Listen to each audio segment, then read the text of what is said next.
People need to be aware of the reality that in order to change things within our society so that we can survive past, peak oil, past climate change, to deal with the issues that we have, is not something that's going to be done via any kind of external force. It's something that we have to find within ourselves, and we have to take actions and make changes that we can actually do.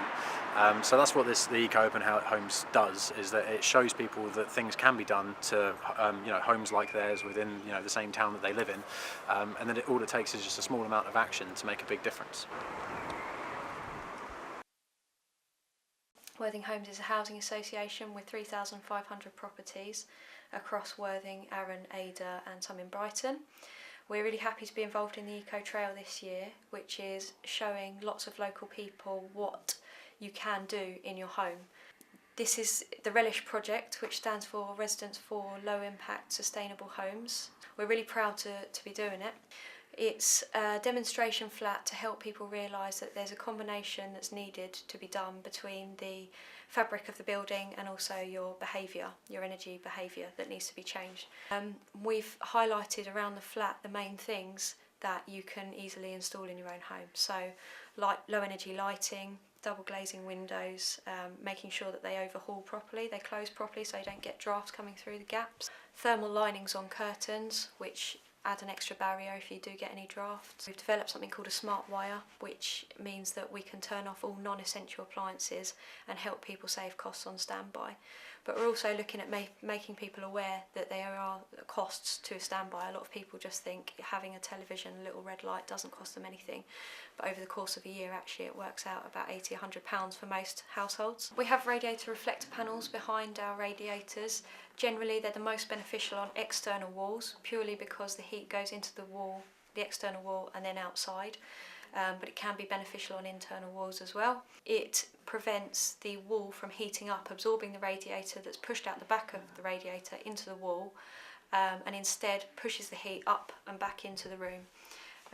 We have specially designed panels, but you can use anything that's reflective, which a lot of people used to use foil or foil wrapped around cardboard, which does the same thing.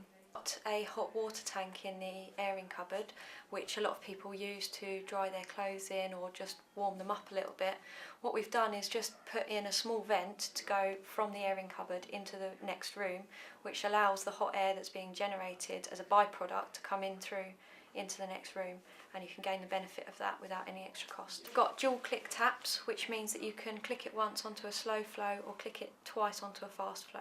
So for example, if you're just brushing your teeth, you just need a little bit to rinse the brush. But if you want to fill up a bowl of washing up quickly, you can use the full flow. Essentially, you can save a lot of money, probably about half your bills with a lot of action, but with very little action, a quarter.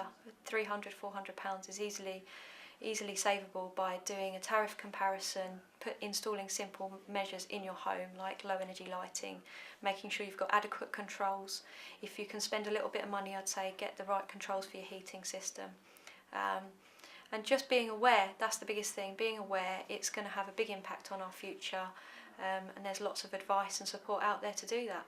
It all started off, we want to save carbon as an organisation. We want to reduce carbon and make our residents more financially resilient. That is the main thing. We want people to have the money in their pocket rather than the other way around, giving it to the energy suppliers.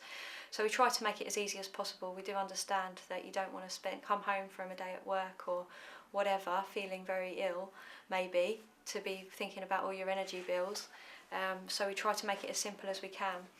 We realise our responsibilities as a landlord by doing the fabric of the building, but you can only get so far with that. We look at the behaviour, we make people aware that they need to take responsibility for that. People are very surprised, but they're actually usually quite happy because they realise what savings they can make. We do try to support them, but yeah, that we need to work at that behaviour over a long period of time, so it's not a one-off. We demonstrate it, they come, they're quite surprised. Behaviour change can happen quite quickly when they look at the differences on an energy monitor, for example, of the cost from leaving a light on, and then change their behaviour long term, but there's things that slip back, so it's an ongoing conversation.